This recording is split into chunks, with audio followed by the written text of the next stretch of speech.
na certeza da presença do Mestre Jesus e do amor de Maria. Vamos essa tarde conversar sobre o despertar. É necessário acordar, é preciso acordar. A gente está acordado ou está dormindo?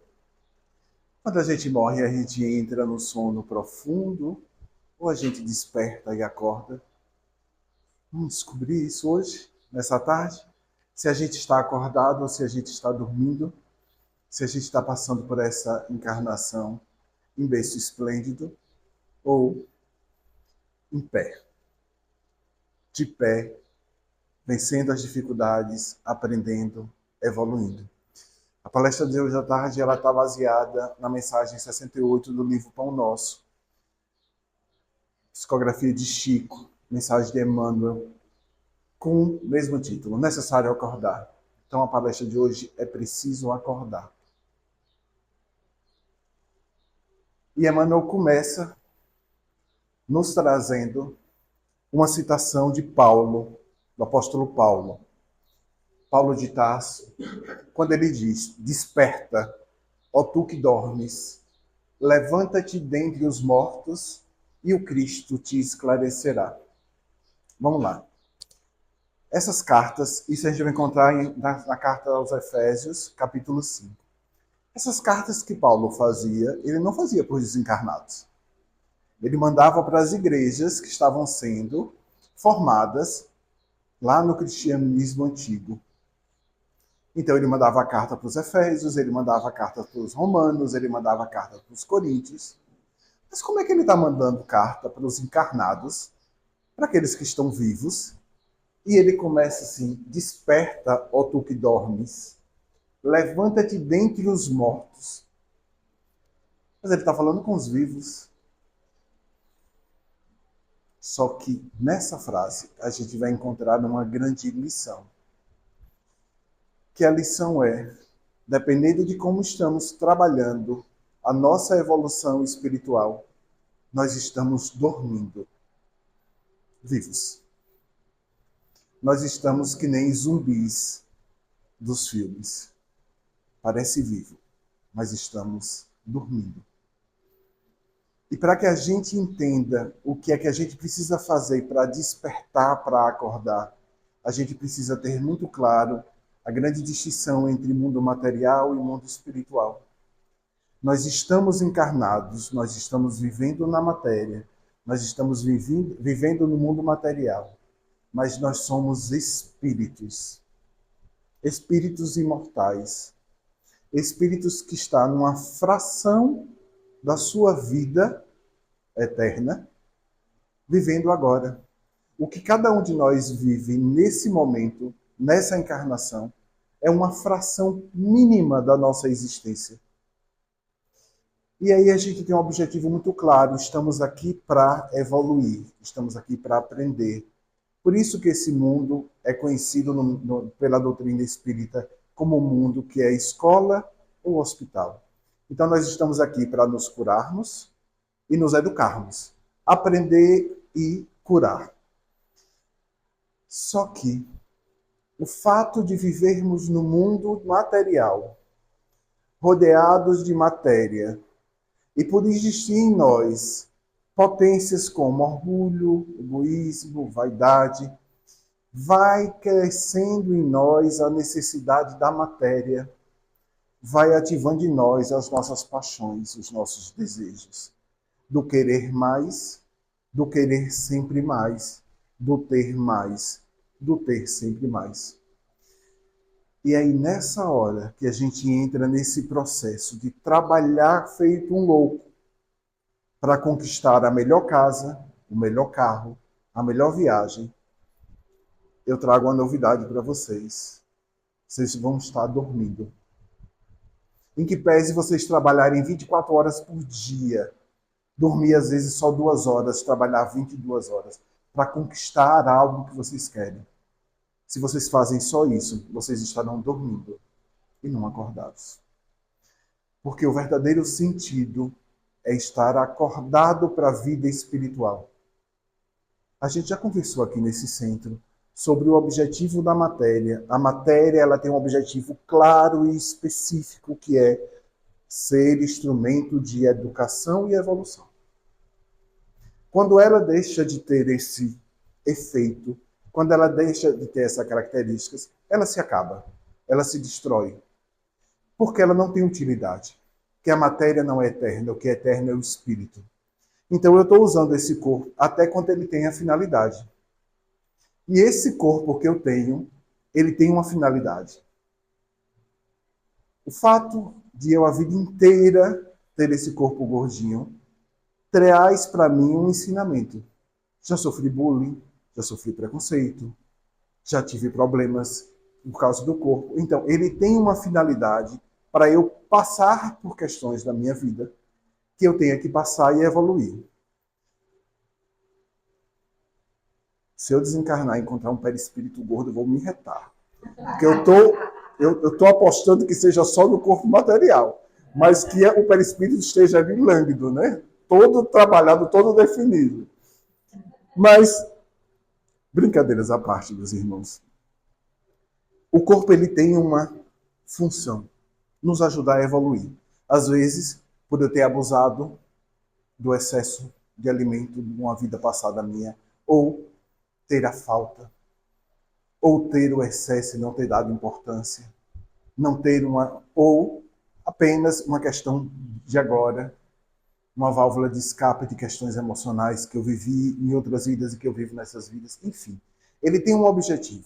Tudo na vida da gente, enquanto matéria, tem um objetivo.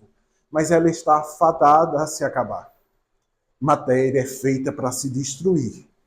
Toda. Toda. Nenhuma matéria é eterna. Aquilo que a gente tem como mais belo no mundo irá se destruir.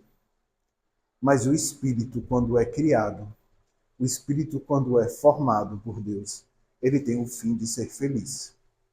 Então a matéria, o fim dela é a destruição. O espírito, o fim dele é a felicidade. E aí a gente passa a nossa encarnação toda lutando pela matéria. Sofrendo porque não consegue botar um botox. Sofrendo porque o peito caiu. Sofrendo porque a coxa está flácida. Aí deixa de ir para a praia e curtir um momento com a família, porque o biquíni já não vai cair bem, porque eu estou todo cheio de flacidez. Olha o que a gente vai fazendo nas nossas vidas por conta das questões materiais. Aí eu vivo infeliz porque meu vizinho colocou a fachada da casa com uma cerâmica linda e a minha ainda está pintada e a pintura ainda está descascada. E aí eu não consigo sair de casa porque aquilo me angustia de ver como é que ele conseguiu aquela fachada com aquela cerâmica brilhando e eu ainda estou com minha casa. E aí eu deixo de sair, aí eu tenho inveja, aí eu desejo que dê um raio e quebre a fachada dele.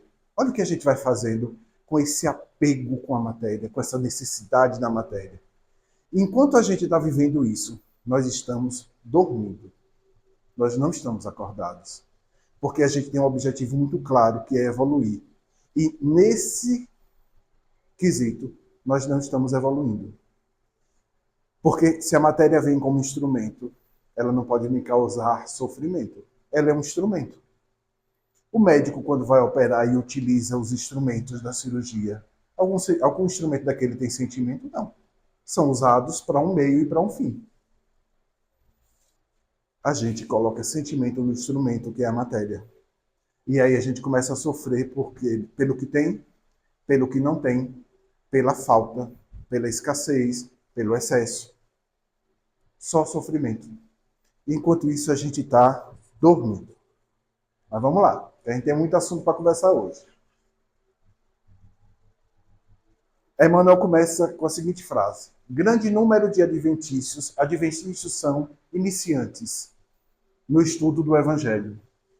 Grande número de iniciantes, ou não, aos círculos do cristianismo, acusa fortes dificuldades na compreensão e aplicação dos ensinamentos de Jesus. Esses amigos, entretanto, não percebem que isto ocorre porque permanecem dormindo, vítimas de paralisia das faculdades superiores. Isso é muito importante, meus irmãos. Porque a gente às vezes se acha o máximo. Porque já estudamos o Pentateuco, e eu tenho ele todo na minha cabeça, e eu posso falar sobre ele, e eu sou o máximo por isso. Enquanto a gente está na matéria, nós estamos limitados a 5 sentidos. Por isso que os irmãos espirituais trazem a informação de que aqui nós estamos tolhidos, nós estamos amarrados. Quando a gente se desprende dessa matéria, nossas faculdades superiores se reconectam em nós. Vocês acham que a gente só tem 5 sentidos? Não. Nós temos inúmeros sentidos que a gente não tem nem condição de enumerar, porque a gente não conhece os sentidos da alma verdadeira, desculpa, do espírito verdadeiro. Mas quando a alma vai para o corpo, se torna alma, ela fica restrita a 5 sentidos. E aí eu começo a limitar a minha visão e a minha vida àquilo que eu consigo tocar, àquilo que eu consigo ver, àquilo que eu consigo ouvir, limitando a matéria e limitando a minha experiência espiritual. Aí eu não ajudo a quem eu não conheço. Aí eu só ajudo ao meu vizinho, porque eu estou vendo o que é que ele vai fazer com o dinheiro que eu vou dar a ele. Olha o quanto a matéria vai nos limitando. Quando todos somos irmãos, todos, a quilômetros de distância, em outras galáxias, somos todos irmãos. Mas a gente se limita com os sentidos que nós temos. Aquilo que eu posso tocar. Então eu só sou feliz se eu tocar, se eu pegar, se eu ter, se eu possuir. E aí quando a gente entra nesse processo de querer possuir, eita, que o negócio está ficando feio. Sentidos. Então os sentidos materiais limitam a nossa existência, limitam o nosso processo de ser espírito. Por isso que os irmãos dizem que quando a gente desencarna, a gente se liberta desse corpo ainda rude. Vamos lá.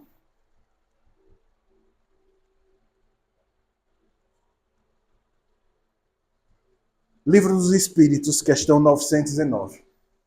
Qual o meio prático mais eficaz que tem o homem de se melhorar nesta vida e de resistir à atração do mal? Isso, Kardec pergunta aos espíritos. A resposta, ela é categórica. Quando os irmãos dizem, conhece-se a ti mesmo. A frase lá de Sócrates. Só que vamos nos pegar no comentário dessa questão 919. Quem faz esse comentário é Santo Agostinho. E Santo Agostinho traz para a gente aquilo que ele fazia para fazer a reforma íntima. Aquilo que ele fazia para se entender enquanto ser, enquanto evolução. O que é que Santo Agostinho nos diz lá no Livro dos Espíritos?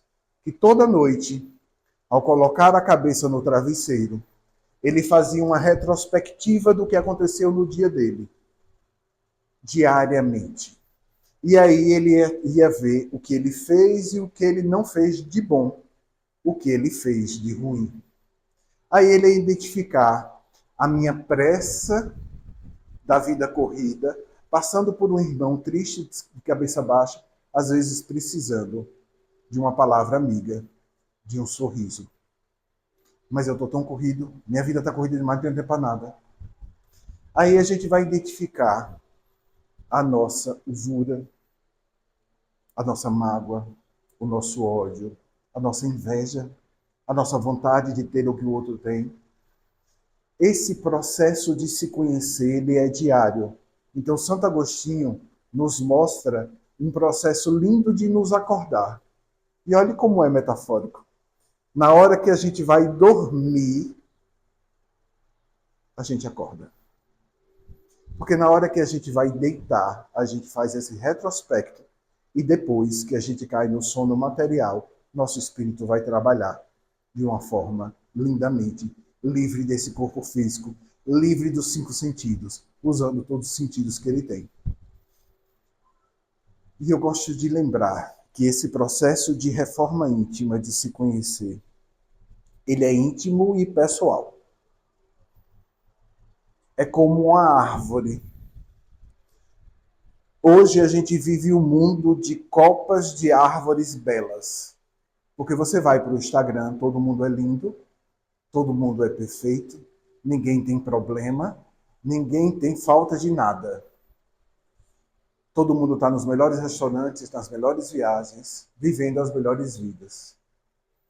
Isso é a copa da árvore, isso é o que aparece. Mas se a gente for para uma árvore verdadeira, a copa dela só é grande, robusta e bela se ela tiver raízes profundas. E raiz cresce e se aprofunda no silêncio e na escuridão. Na escuridão no sentido de longe dos olhos de todo mundo. É assim que a raiz cresce. A raiz cresce para dentro da terra. Ninguém vê o crescimento da raiz. O que a gente vê é a copa da árvore, é o fruto, é a flor, mas ela só vem se a raiz for profunda, robusta. E esse crescimento da raiz é interior, e somos nós. A gente precisa se conhecer internamente, sem holofotes, sem olhares externos. A gente com a gente mesmo, olhando qual raízes nós estamos nos aprofundando. Para qual é a copa de árvore que eu quero apresentar. E aí a gente vai encontrar na mensagem necessário acordar uma alusão ao livro dos Espíritos. Olha o que Emmanuel nos fala. A criatura necessita indagar de si mesma o que faz, o que deseja, a que propósitos atende e a que finalidades se destina. Faz-se indispensável examinar-se, emergir da animalidade e erguer-se para senhorar o próprio caminho. Observem que nas mensagens que a gente está trazendo, os irmãos nos falam sempre em acordar. Mas ele fala também em erguer-se, pôr-se de pé, levantar. Porque eu posso acordar e ficar de manhã na cama, não posso? Às vezes é tão bom, a gente acorda e fica ali de manhã na cama, né? Sem se levantar. Eu preciso me levantar, eu preciso estar de pé. Ou seja, eu preciso tomar a minha vida nas minhas mãos, a rédea da minha vida nas minhas mãos e fazer o que eu tenho que fazer. Porque ninguém irá fazer o que eu preciso fazer por mim mesmo. Então, além de acordar, nós precisamos estar de pé para fazer o que a gente precisa fazer.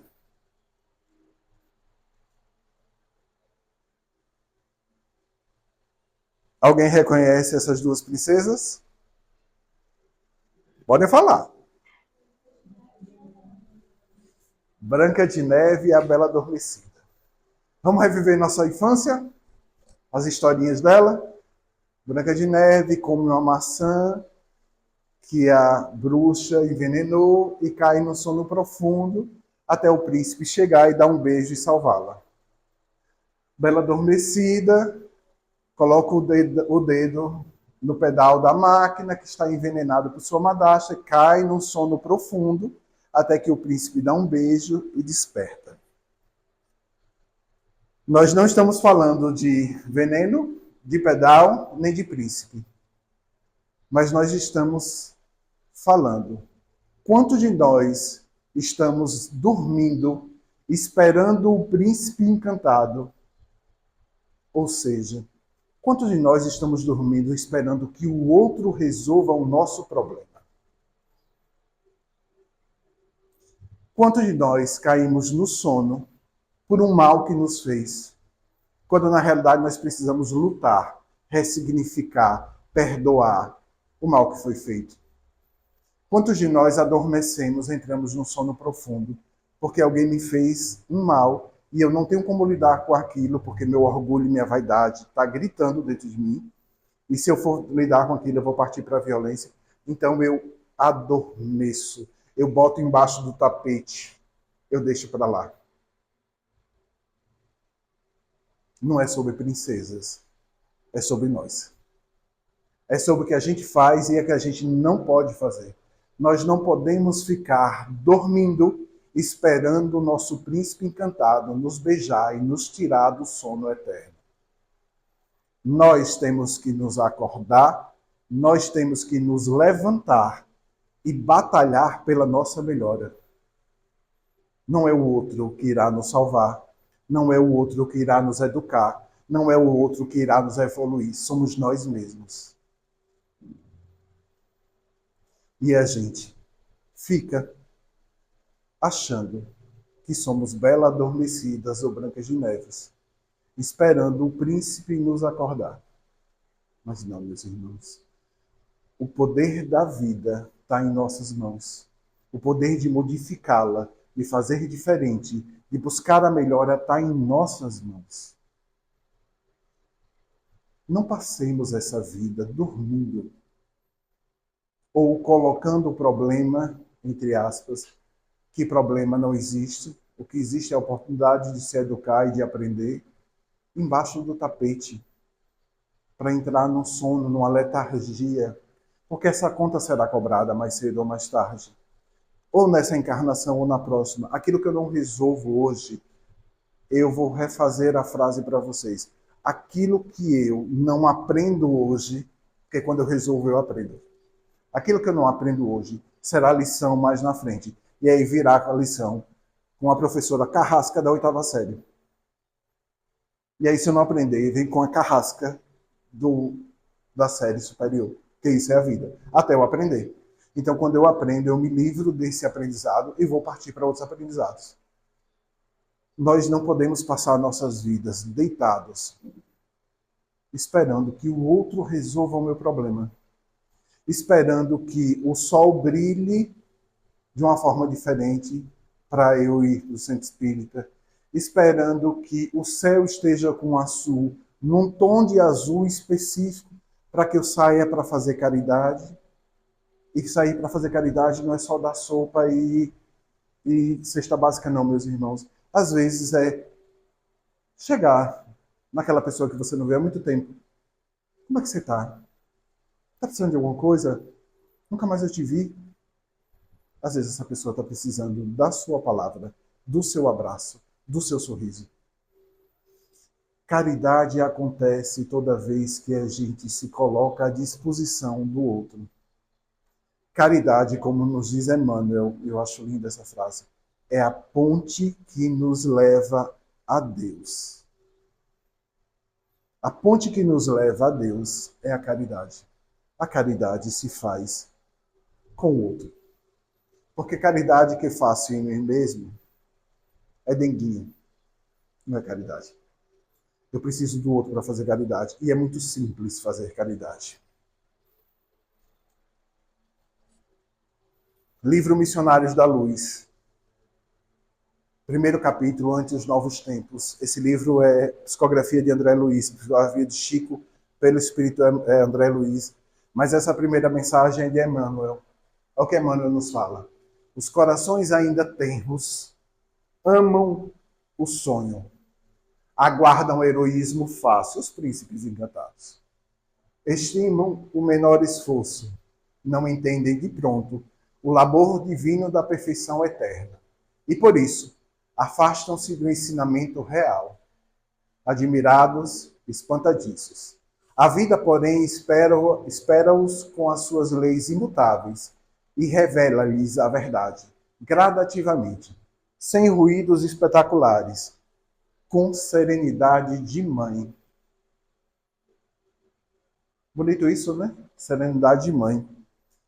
Porque a mãe, muitas vezes, espera que o filho aprenda e tem paciência de que o filho aprenda. Mãe não desiste do seu filho. Ela vai ali do lado, acompanhando, lutando, orientando. Às vezes cansa, às vezes dá vontade de desistir, mas não desiste. Isso é serenidade materna. Isso é o que a gente precisa nesse processo de acordar. Por que dói? Porque para que a gente acorde, a gente precisa encontrar com nós mesmos. E encontrar com nós mesmos é encontrar com aquilo que a gente tem de bom, mas ainda de ruim. É encontrar nossos fantasmas. É encontrar nossa zona escura que todos nós temos. E isso dói, isso assusta, isso às vezes paralisa a gente e deixa a gente no sono letárgico. Coloca a gente na letargia. Mas eu só entendo que minha casa precisa de reforma se eu ver a parede quebrada. Eu só entendo que o meu vestido precisa ser costurado se eu ver o buraco no vestido, não é isso? A gente só age se a gente vê o problema. E a gente dormindo, ou seja, fingindo que não está vendo as oportunidades de crescimento, a gente não vai buscar o crescimento, a solução daquilo que a gente precisa fazer. Então, a gente precisa acordar nesse sentido. Ter coragem de ver a vida como ela é. Às vezes, nem sempre como eu gostaria que fosse, como eu sonhei, como eu acho que deveria ser, como eu acho que eu mereço, mas eu vou para o centro espírita todo sábado. Da sopa, eu estou lá mexendo aquele panelão e estou casada com esse miserável me atormenta de dia à noite. Eu merecia um marido melhor. Não é assim que a gente fez? A troca, a moedinha de troca. Eu faço tanto bem, eu não desejo mal a ninguém, e esse infeliz me atormenta a vida inteira. Olha o que a gente vai fazendo.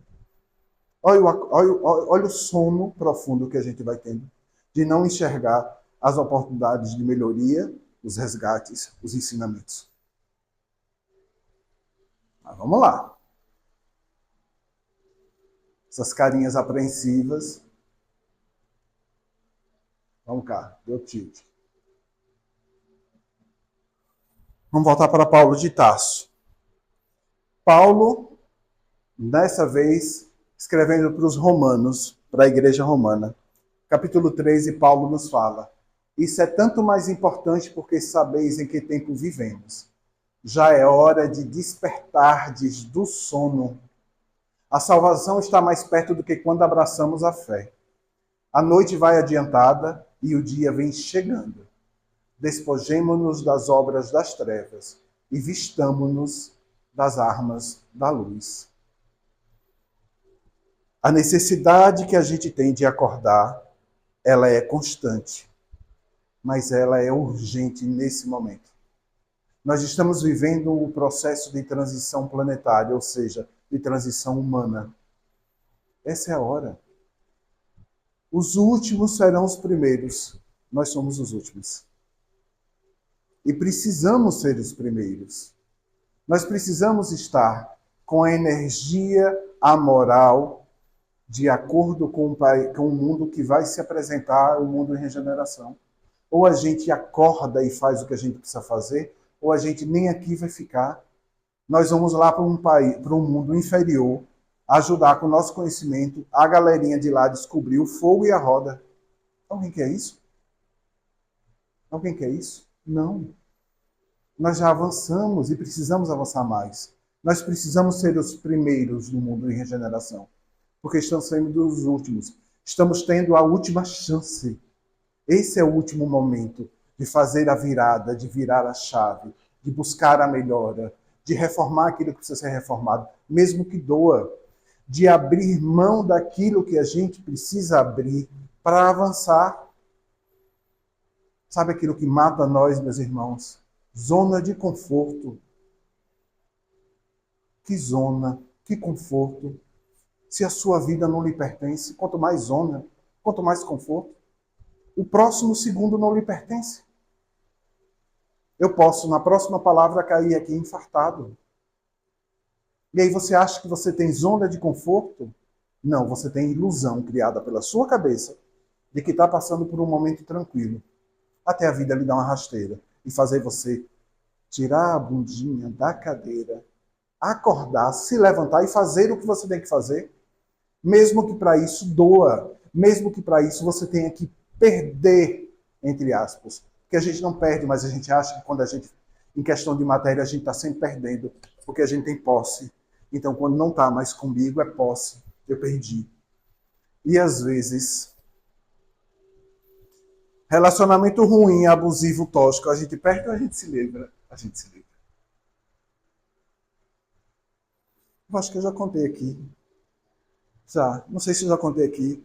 O quanto eu sofri com as caixas de som com um namorado que eu tinha.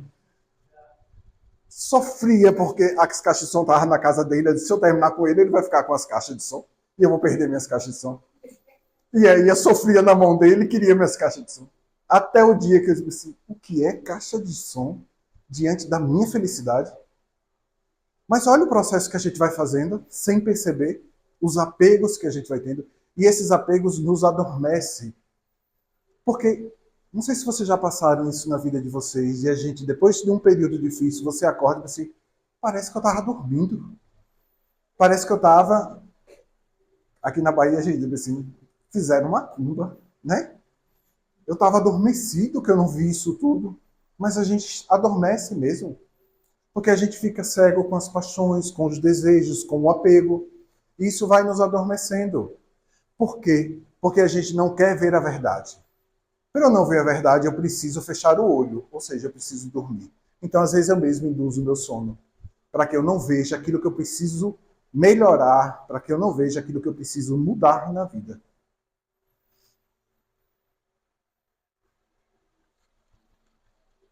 Depois da oração, levantou-se e foi ter com os discípulos, mas encontrou-os abatidos pela tristeza. Estão a dormir? Levante-se e orem para não caírem em tentação. Isso a gente vai encontrar no Evangelho de Lucas, capítulo 22. Essa passagem é a passagem que Jesus está orando no Monte das Oliveiras, antes de ser preso pelos soldados romanos. Após o encontro, que a gente tem conhecimento como grande ceia, lava-pés para a Igreja Católica, Jesus se reserva no Monte das Oliveiras, leva 3 apóstolos queridos, que eram os que estavam mais próximos dele, Pedro, João e Tiago Maior.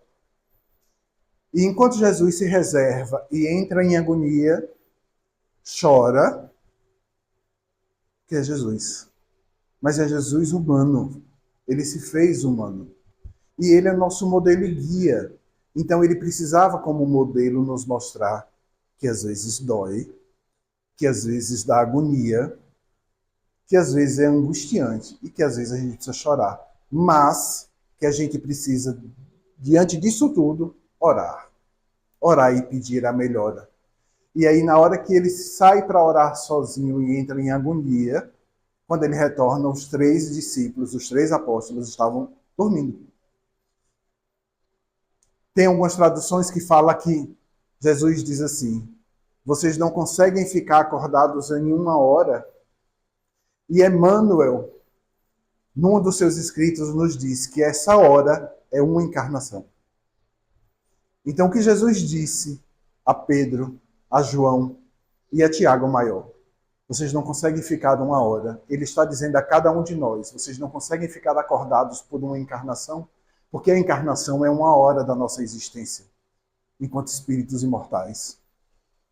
Vocês não conseguem ficar 1 hora acordados, ou seja, vocês não conseguem passar por uma encarnação sem se inebriar com as paixões, sem se inebriar com os desejos, com as posses, com o ter, com o possuir. Nunca, eu já disse aqui e repito, nunca é sobre ter ou não ter. Nunca é sobre fartura ou escassez. É sempre o que eu faço com o que eu tenho, o que eu faço com o que eu não tenho. O que eu faço com a fortuna, a fartura, o que eu faço com a escassez. Porque a fartura e a escassez é material. Material é instrumento, lembra? Não tem que ter sentimento, é só instrumento. Aquilo vai gerar um sentimento em mim. Isso fará parte de mim. Então é o que eu faço diante disso. O que é que eu faço diante da fartura? O que é que eu faço diante da falta? Sempre nesse sentido.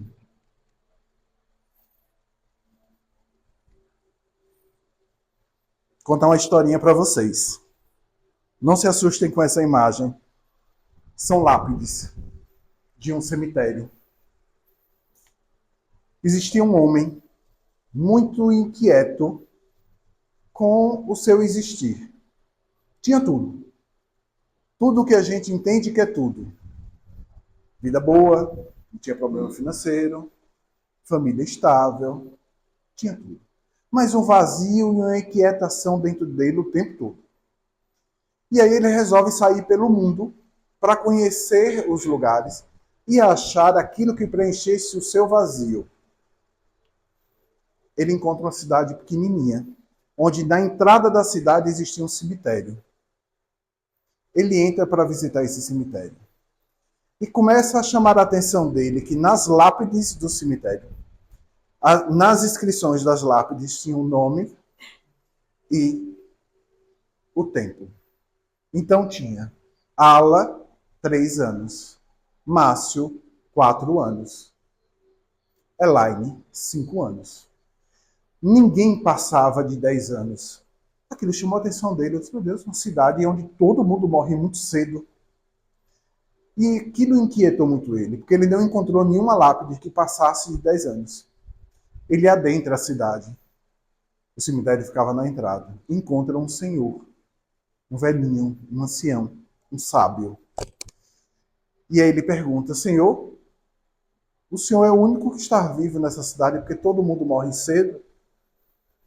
E aí o ancião diz a ele, meu filho, nós temos o costume de quando um nasce, é entregue um caderno para ele. E nesse caderno ele começa a anotar quando ele realmente viveu. Os momentos da vida que ele realmente viveu.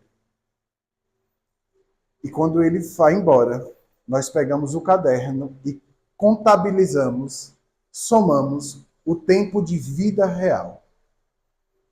Por isso que você encontra 2, 3, 4 anos. Eu pergunto a vocês, se hoje vocês desencarnassem, na lápide de vocês, quanto tempo de vida vivida real vocês acham que teriam ali? Não é vida fictícia, vida real. Não é vida de Instagram. É vida vivida em essência, em verdade. Ser feliz de verdade. Porque às vezes a gente acha que a gente está feliz quando posta no Instagram no melhor restaurante da região. Mas às vezes a gente está feliz quando a gente sai para entregar uma cesta básica e volta mais feliz do que saiu. Preenchido de um sentimento que a gente não consegue explicar. Onde é que está a verdadeira vida? Eu tenho 52 anos. Será que eu consigo preencher 5 anos de vida real? O que é que a gente está fazendo com essa experiência, meus irmãos? O que é que a gente está fazendo com essa oportunidade de viver uma vida real? De viver uma vida de transformação? De viver uma vida verdadeira? Vamos preencher nossas lápides com horas de vidas vividas. De verdade. Muito, não é pouco. Não só 2, 3, 4, 5 anos. Não a gente chegar no final da vida, olhar para trás e dizer, meu Deus, eu passei a minha vida inteira lutando por tanta coisa que não tem valor e esqueci de mim. Lutando, às vezes, para ser aceito por um pai que não me ama. Que é meu pai, mas não me ama. Lutando para ser inserido numa família que não me aceita. Porque tem questões de outras vidas. Lutando para que meu marido acorde e seja o meu verdadeiro companheiro que eu sempre desejei. E ele não vai mudar porque muda quem quer mudar. Nós não temos o poder de mudar ninguém. Cada um só muda quando ele resolve mudar. Quantos de nós passamos a vida inteira olhando só atrás e a gente vai identificar que a gente viveu a vida do outro? E esquecemos de viver nossas vidas. Mas tem uma notícia boa, para que ninguém fique triste. Tem tempo. A gente não está no cemitério. A gente tem tempo de escrever muitas horas nessa lápide. O agora é o tempo para mudar e ser feliz de verdade, viver a vida de verdade, fazer o que a gente precisa fazer. Amar, ser amado, mas entender que amor não é peso. Então, tudo que pesa não é amor. Porque o que pesa é para ser deixado muitas vezes para trás. É para ser deixado de lado. Porque está impedindo de você dar o seu passo. E aí você passa a vida inteira carregando esse peso. É a mesma coisa de eu não sei nadar e alguém chega para mim cantar e diz, tome este baú cheio de ouro e aí eu vou agarrar desse baú. Só que eu estou na beira do mar e aí a pessoa me empurra no mar. Mas ali está a salvação da minha vida, ou seja, ali é um casamento que me salva, ali é um homem que eu sempre sonhei, rico, poderoso, ali é um filho que vai me transformar, vai ser um doutor e vai salvar a minha vida. Aí eu não largo aquele baú. Mas lembra que eu não sei nadar? Aí o baú vai afundando e eu vou junto, porque eu não largo, porque ali está a minha salvação. Mas eu estou afundando. O ar está faltando e eu estou preso na minha salvação. Ou seja, eu estou preso no que está me matando. E aí eu chego no fundo do mar, morto. E aí quando o baú até chega, eu descubro que dentro não era ouro, era areia. Porque o valor que alguém daqui pode dar a ouro, eu posso não dar, eu não dou importância nenhuma à joia. O valor é muito relativo. É preciso saber viver. Toda pedra no caminho você pode retirar. Toda flor que tem espinho, você pode se arranhar. O bem e o mal existe. Você pode escolher, mas é preciso saber viver. Porque senão essa ilusão fará você sofrer. Ou seja, essa letargia, esse mundo de ilusão onde a gente está adormecido, esperando como belas adormecidas, com as nossas síndromes de Branca de Neve, esperando o príncipe nos beijar e nos tirar o efeito da maçã envenenada, a vida inteira assim. E aí o príncipe, a gente vai descobrir no final, que era um sapo. Por quê? Porque não sou eu, não é o príncipe que tem que me beijar, sou eu que tenho que me auto-beijar, me auto-cuidar, me auto-melhorar, fazer a minha reforma íntima, buscar aquilo que realmente eu acredito e me faz bem, mesmo que para o outro não faça. Mesmo que eu esteja numa família que não entende as minhas decisões e opções, eu bancá-las porque aquilo me faz feliz.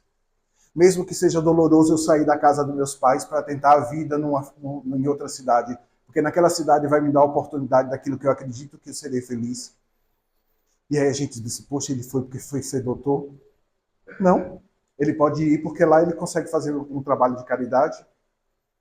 Olha como a gente vai valorizando só o externo, os títulos, as posses. Quando a gente imagina que alguém saiu da sua casa e deu certo, o que é que a gente imagina de cara?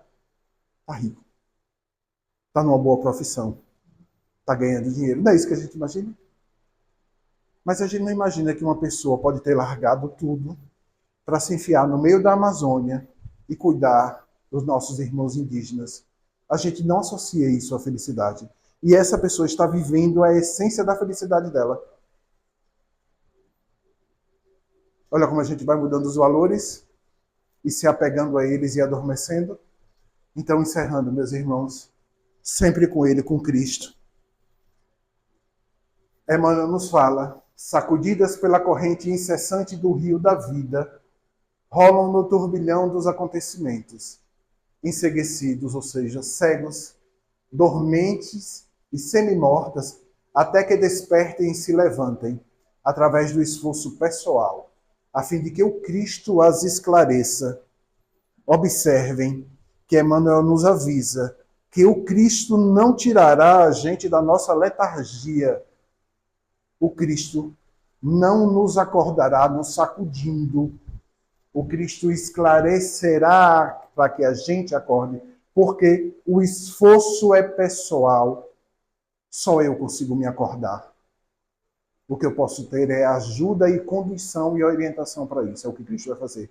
Mas o Cristo não vai pegar a minha pálpebra e vai fazer assim, não. Acorde. Ele não vai. Porque quem tem que fazer isso sou eu mesmo.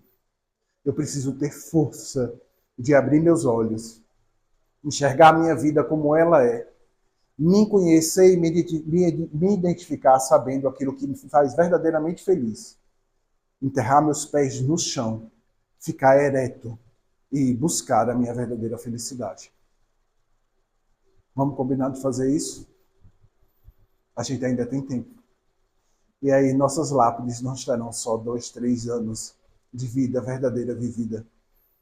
E sim, vida cheia e abundante. De Deus, de coisas boas, do bem e do amor. E que é nessa certeza de que a gente vai estar sempre esclarecido pelo Cristo, esse irmão amoroso, acolhedor, que fica mais fácil de a gente conquistar. Toda vez que a gente abrir nossos olhos e nos deparar com uma cena que faça nossas pernas cambalear, lembremos que o Cristo está do lado para nos sustentar e nos orientar.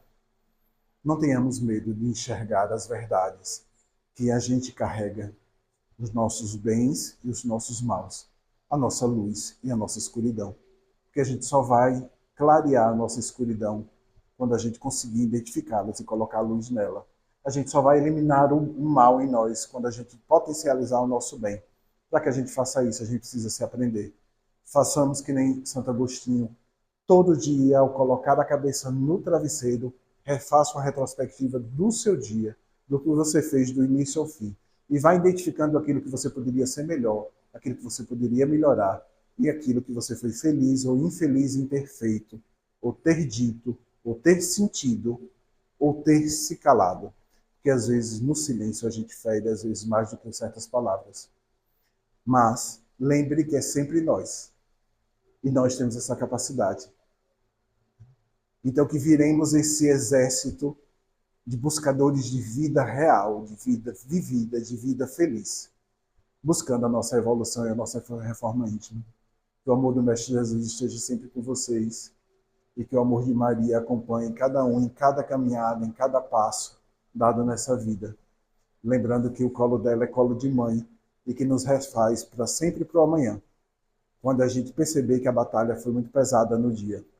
O colo dela nos refaz para o amanhã ser melhor.